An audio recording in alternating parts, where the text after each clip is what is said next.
warahmatullahi wabarakatuh. Perkenalkan, nama saya Mulyana dengan NIM 2411306009. Dan saya Fitra Syakila dengan NIM 2411306070.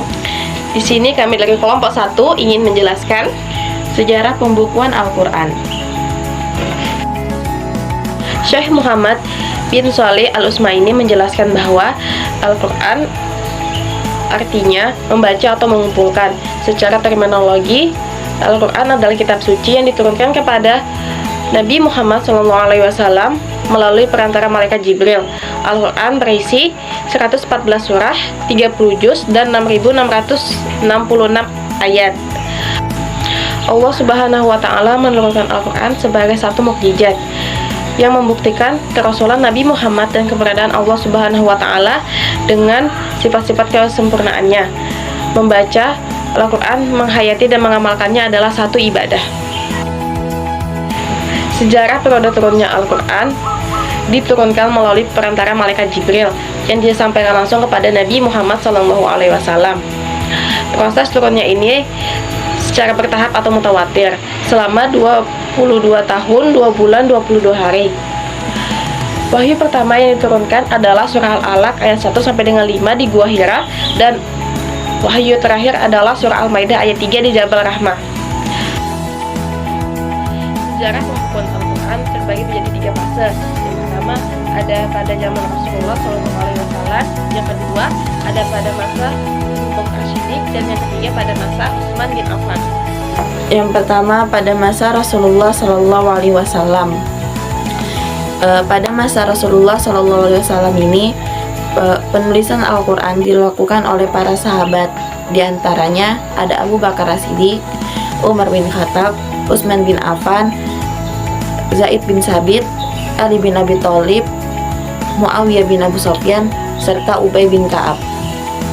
Penulisan pada masa itu masih dibilang sederhana karena masih menggunakan seperti pelepah kurma, lempengan batu, daun lontar, kulit atau daun kayu, serta tulang-tulang binatang. Kenapa pada saat itu Al-Quran belum dijadikan menjadi satu mushaf? Karena ada 2 faktor pendorong dalam pembukuan Al-Quran, mengingat Rasulullah SAW masih hidup dan para sahabat juga menghafal, dan alasan lainnya yaitu karena Al-Quran turun secara berangsur-angsur atau secara bertahap-tahap. Kedua, pada masa Khalifah Abu Bakar As-Siddiq. Pada masa ini banyak sahabat hafiz mati syahid di perang Yamamah.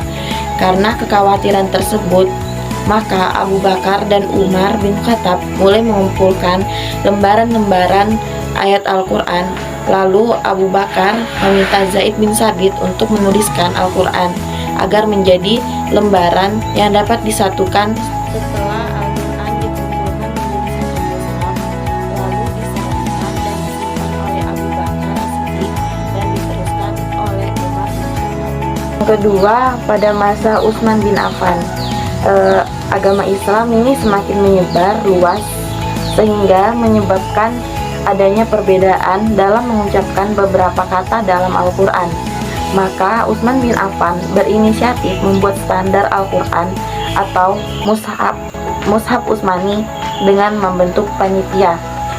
Tujuannya untuk membukukan Al-Quran, yakni dengan menyalin dari lembaran-lembaran yang berisi ayat-ayat Al-Quran itu menjadi sebuah buku. Setelah rapi dan jadi dalam bentuk yang ditentukan, mushaf mulai didistribusikan ke beberapa negara, diantaranya seperti Mekah, Syam, Yaman, Bahrain, Basra, Kufah, dan Madinah, sampai negara Islam lainnya.